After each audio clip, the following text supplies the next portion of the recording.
We'll talk about that. It's quite poor.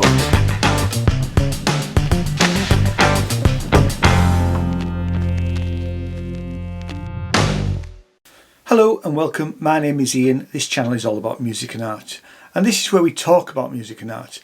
And in this video I'm going to look back at what's happening regarding music streaming in the UK. And over the last couple of months, the UK government's Digital, Culture, Media and Sports Committee have been looking into the way that streaming platforms and large record companies manage payments to songwriters, musicians and performers. And on the 15th of October 2020, Parliament published a news article stating that this particular committee would inquire into the impact of streaming on the future of the music industry. The article stated that the inquiry will consider whether the government should take action to protect the industry from piracy in the wake of steps taken by the EU on copyright and intellectual property rights. I knew that some high-profile musicians were giving evidence to this committee, and the first of these meetings was on the 24th of November and another meeting on the 8th of December. Now these meetings were long, lasting over 3 hours each. So what I've done is I've edited them down into shorter videos, and I have put direct links to the questions in the description down below, which will make it easy for you if you want to look at a specific question and not watch the whole thing. It's worth providing a background to the witnesses giving evidence in this second session from December the 4th. We have Fiona Bevan, a singer-songwriter from Suffolk, who has written songs with a host of top artists, including Ed Sheeran. There is also Soweto Kinch, the jazz alto saxophonist and rapper, who has so far written and released 7 albums. And last but not least, we have Nile Rodges, who is a songwriter, producer, guitarist and leader of the band Chic. All of the sessions were chaired by Julian Knight, and the complete list of committee members and the relevant links are in the description down below. Now this recording is made in agreement with the UK Parliament Terms and Conditions, which state that I cannot alter the video or the audio of the recording in any way. I can't use this material for satire or use it on websites or social media platforms that promote, encourage and facilitate illegal activity and encourage hatred and antisocial behaviour. So here is part 2 of session 2 into the economics of music streaming.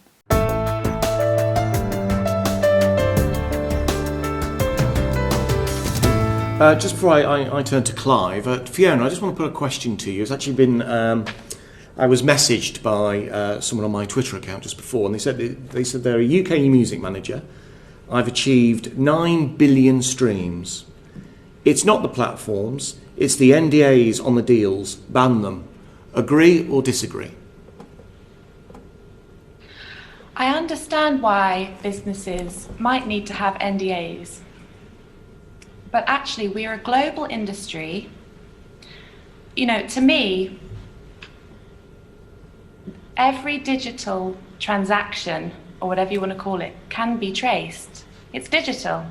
There shouldn't be any opacity, and if it's your work, why do you not know what's going on with it? It's extraordinary.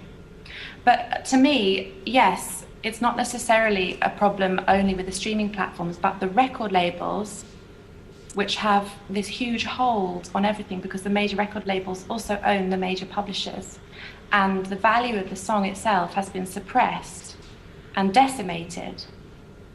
And the value of the recording has been raised up, and that's because of that archaic, to do with the physical manufacture, like I was saying before. So if we could just even out so that the song itself is valued. I mean, you know, I was saying this yesterday, I did a talk at a uni last night. You know, most people don't want to walk up the aisle to a beat. They walk up the aisle to a song. It's the lyrics, the melody, the beautiful chords, and that is, it's what brings all the value to the streaming platforms. It brings all the value to these huge companies. You know, when the shares get sold, they've grown enormously. Look at all that value, and it's all built on the foundation of these incredible songs. But the people who made these incredible songs are not being remunerated. No, Fiona, yes, really, I mean, this is it's a very constant refrain that we're getting. We do understand that point, but it's just in terms of NDAs. And Yeah. as someone who's who lectures in this subject, who is obviously who has perspective wider than just artistic perspective as well as an academic perspective, is the problem NDAs themselves, or can some NDAs be justified and perhaps they should be limited when it comes to stopping artists knowing exactly what their songs are earning them? I think, what are they trying to hide? Why? Why would they be trying, if you're not doing something wrong, why not let it all come out in the open? I think they probably feel a bit guilty, and they know there's something a little bit not right about what's going on. And I think that's why they're a bit afraid to actually open the books. Okay, thank you. I love what Niall said. We are all a family, but okay. No, thank you. Clive Efford. Chair. So after we've finished our hearings, we'll write a report that will make recommendations to Parliament, effectively the government, and the government respond to those recommendations. So we've received in our written evidence calls for us to recommend that Parliament should limit the amount of time a corporate partner can recoup their investment against the creative's royalties, and limit the time that they can own a copyright, after which it should return to the composer or the artist. So is that a recommendation that you would endorse? It's a question that's open to all three of you. I can see Soweto's responding. In the affirmative, yes, copyright should revert back to the creator after a fixed period of time, and you shouldn't be able to recoup costs that you haven't necessarily spent in perpetuity. So I completely support that. The running joke in the music business, ever since I've been in it all my life, I'm 68 years old, was, the music business is the only business where after you pay off the mortgage to the house, they still own the house. Doesn't make any sense. It doesn't make it. There's no other business on earth that does that. We pay back all the royalties, and they still own our property. It was like that. It's ridiculous. I mean, and this year when I attempted to buy my rights back, it was like, they offered me all sorts of money to keep my property. And of course, it's really brilliant. Why they would do so is because if you are now making deals with streaming companies, and believe me, these are very smart people, they know what's coming down the road. If you sell off all the assets, then the record company is worthless. If you sell off all those songs and all that stuff reverts back to the artist, and you go and you buy Universal, what are you buying? You need to buy Bob Dylan. You need to buy all of those things that exist. So it's a mess that can be easily cleaned up. And right now is the absolute best time for it to be cleaned up, because we know that the future, like they say, it's so bright, I have to wear shades. I'm wearing shades. I can't see. So can I ask that you said that it would be simple to sort this out. Very briefly, what sort of formula would you put in place for working out when it should revert back to the ownership of the creative mind that's behind it? Well, see, here's where I believe that negotiations should take place. If we're sitting at the table, we'd all figure out the proper way to do things. We come up with a formula. As I said, this is really simple to me. A great deal is when both partners leave the room happy. So we could sit down. I don't want to say that this is what the number should be and that's what the number should be. But if we were seated at the table and we're now discussing this, we can easily discuss the wrongs. And I think, because I know so many of the CEOs, I know them all. They're all my friends. That we can sit at the table and we can be honest and we can laugh and joke and we can say, Yeah, now you really screwed me on that one. I bet you made I mean, we're adults. We're past that. But now from this point going forward, we have a very clear eye on what's going to happen in the future. And trust me, people, when I tell you, the future is incredible because I'm sorry, it was Fiona who brought it up, I believe. All of these things that we were subordinate to, breakages and returns and things like that, that's all gone out the window. Our contracts and all that terminology is still in place. It's meaningless now. Let's laugh about it, put it behind us, and say, this is what the future looks like.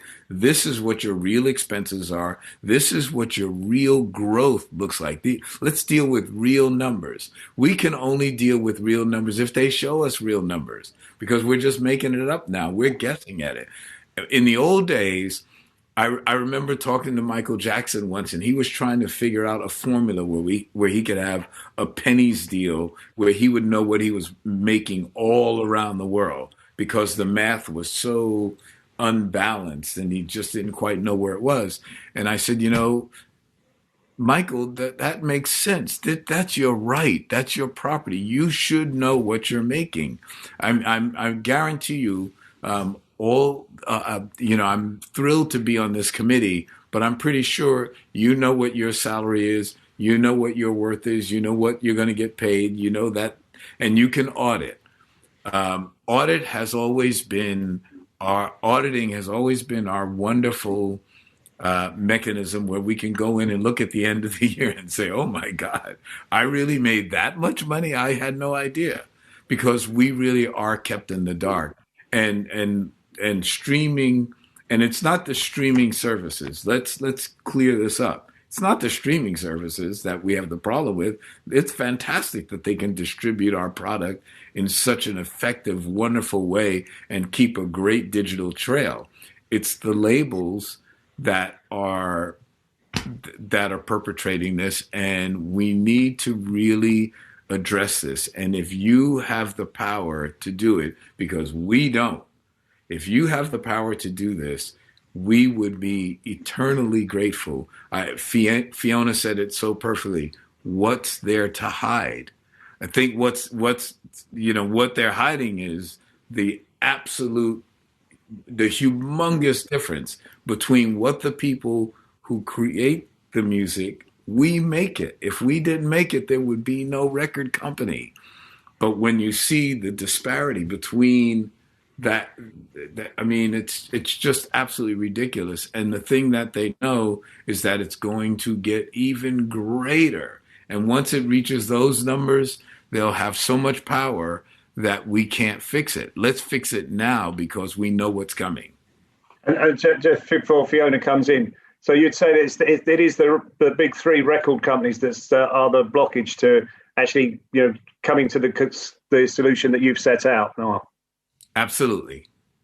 Unequivocal. Fiona, so I think you wanted to... Yeah, I wanted to explain why this is a constant refrain, because that was the comment while I was speaking last time. It's a constant refrain because this has been going on for a long time, and the situation is worsening all the time, because every day tens of thousands of new songs are uploaded to the streaming services.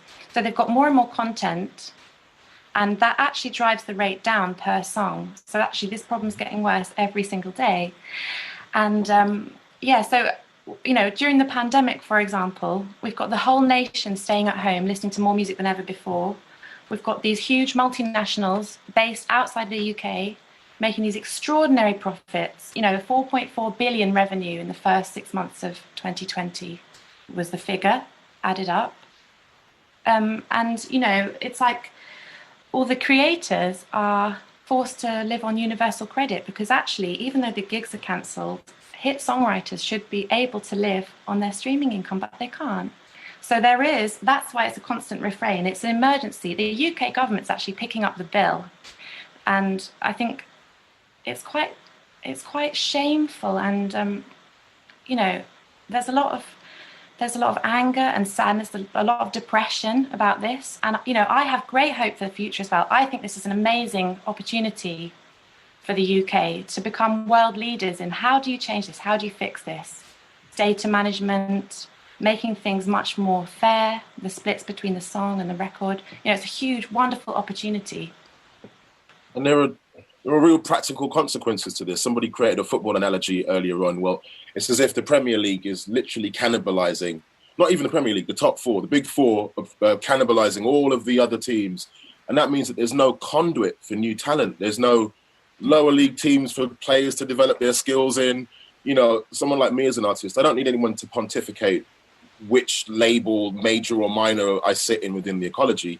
I just need a fair split for the music that I create. And I think there are many artists out there that don't need anyone to lecture them on whether they're major, minor, or in between. It's just creating a system that is more of a level playing field, has more of the transparency that you described, Clive, so that I don't need to necessarily be friends with the people I'm coming to the table with to know that even if I'm an outsider to this, sometimes what feels like a bit of an industry cabal, that at least there's a base rate of being treated fairly as a creator.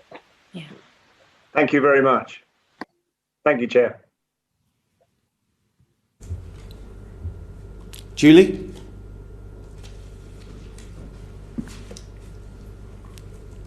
Hello.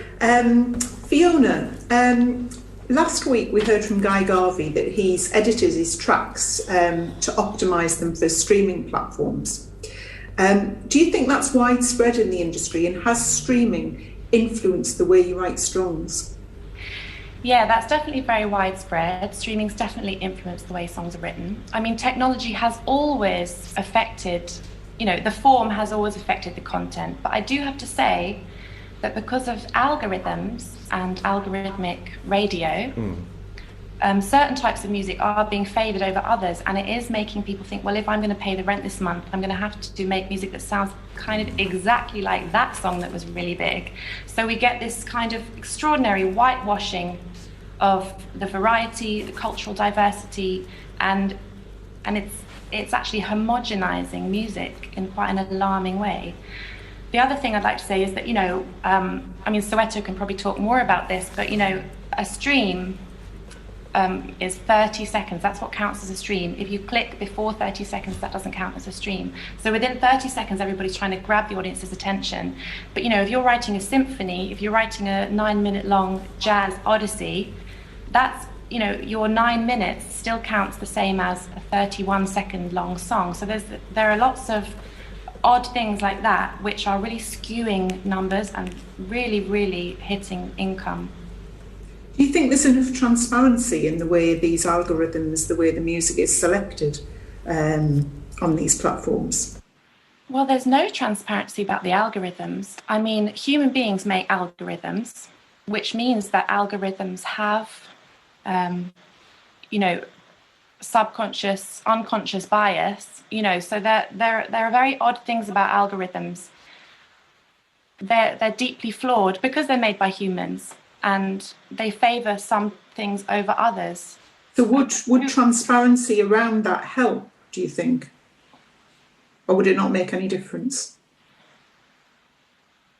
I think there's a deeper issue there than transparency. I think we're talking about robot radio, which is, oh dear. Is quite we don't want that. Scary. So I don't exactly know what to say about that. I mean, Soweto, you're nodding. Maybe you have something to say, or Nile. And stylistically, yes. Hi, Soweto. Hello, Julia. With my hat, both as a jazz musician and as a hip hop artist, perhaps even more as an MC, if you want to get playlisted, there's a particular sort of format or the catchy hook, or you're writing for a particular aesthetic, in a sense. It doesn't reward people who are going to take risks. As Fiona mentions, create longer songs, longer form content. You're writing for a very quick, and if you like, disposable sort of sound. That's going to have lasting effects on the type of content that this country produces, and we should step in and intervene to make sure that there is diversity, to protect diversity.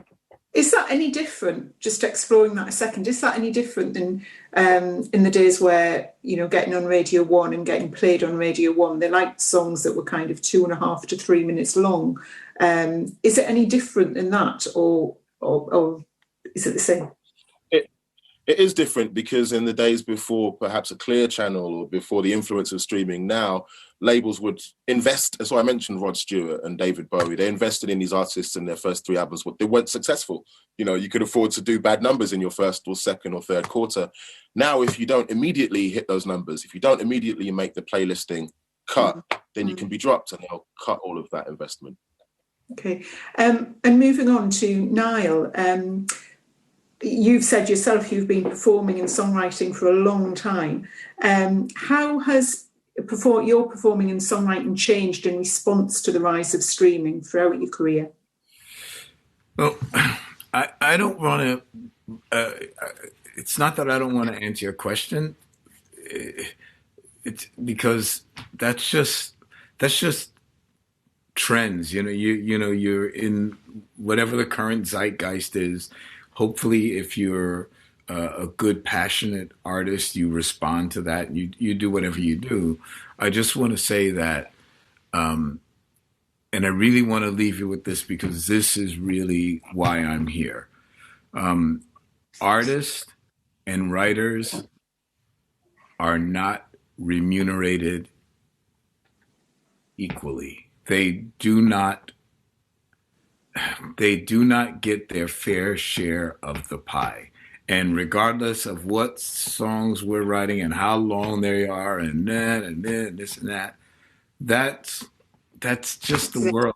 Can I just explore that a little bit? Because we've had evidence around non-featured artists. Mm-hmm. So, you know, the headline artist will get remunerated. You're saying unfairly. I think I agree with you. But the non-featured artists, do you think the position's even worse for them? Well, absolutely. But that's a question of deals and what an artist is willing to do. And there'll always be these different types of negotiations. I'm very old school. I used to take an attitude of we're all partners. And, you know, maybe it's because I'm an old hippie. But, you know, to me, honestly, if there were 2 or 3 people in the room and we're writing, we're partners. It's easy. I like easy deals. I don't want to fight over, you wrote that word and you wrote this word. That's not where I'm coming from. What I really want to look at is the bigger issue. And I am so honored to be talking to this committee because I know I'm the outsider, but this affects us all. If the UK is a leader and says this can be fixed, because honestly, I hope that you can understand that I am not I'm not some wacky person. I'm not overly angry. I'm not that guy. I just want fairness. I am a 2-time cancer survivor. I understand the value of life. I understand being fair with your partner, being fair to your friends. Music is a gift. You know, we're all slaves to this. Whatever we're complaining about, we're still going to get up tomorrow morning and write songs. We can't help it. We cannot help it. And we want you guys to like it, and we do it for you, but we really do it for us. I really need to stress this point one more time, and I'm going to get out of here because this is so important. There's never been a better time. If we were sitting in the room with the big CEOs, and believe me, I'll write the mathematical formula out for them, and I guarantee you they understand it, and we can see where this business is going, and we deal with NDAs, and we sit there and we look at the math, the same math that we learned in school, and we see where this business is going. Everybody's going to say, okay, well, yeah, you know, I could live with that. I mean, that's a pretty good number that I am going to get over the next 10, 15, 20 years, or however long they're going to stay in the business. This can now be a great paradigm shift for songwriters and artists all over the world. Things would change so much. You know, I love when you brought up the fact that in the old days, David Bowie I brought this up to someone yesterday. I was talking about the group Los Lobos, and they were on Warner Brothers. And Los Lobos didn't get dropped. They would put out record after record, and they would never hit. And then the movie about Richie Valens came out, and they did the soundtrack. And then all of a sudden, Los Lobos was the thing. The record company knew it. They knew that they should invest in them. They knew that they should hold on to them because one day they'd pay off. Right now, the situations that we have are so crazy and so unfair that if we got into an economic formula, and first of all, I'm going to say this one more time. I want to know what the hell a stream is worth, what it really is economically. Just show me the number so I could sit down with my accountants and we can go over real numbers. Because right now, even though I love the way Spotify gives me the stats and all that sort of stuff, I don't know what's on the other side of that wall. I don't have a clue. So you can tell me I did a billion of this or 750 million of that. 750 million of what? Yeah, a billion of what? You've made your point very clearly. Thank you. Thank you. Thank you. Come back to a point that you were talking about a moment ago in terms of algorithms.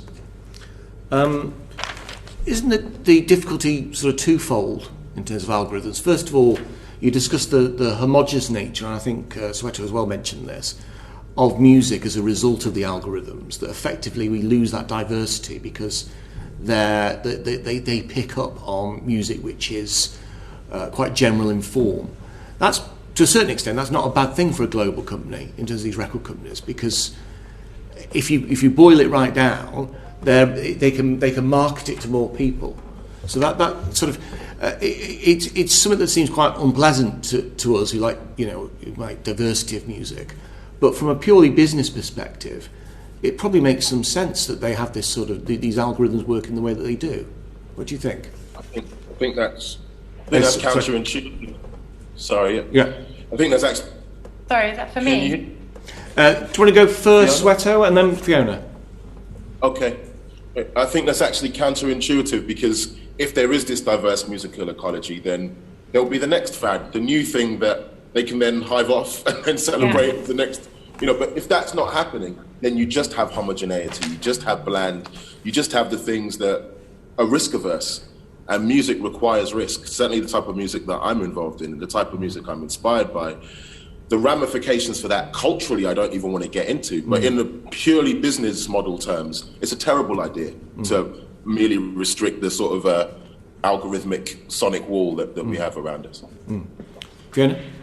I would just add to that and say, the UK has some of the most wonderful songwriters and composers in the world, but they're not being allowed to shine on the world stage if this homogenization is just absolutely clamping down on all that creativity. We would never get the Beatles nowadays.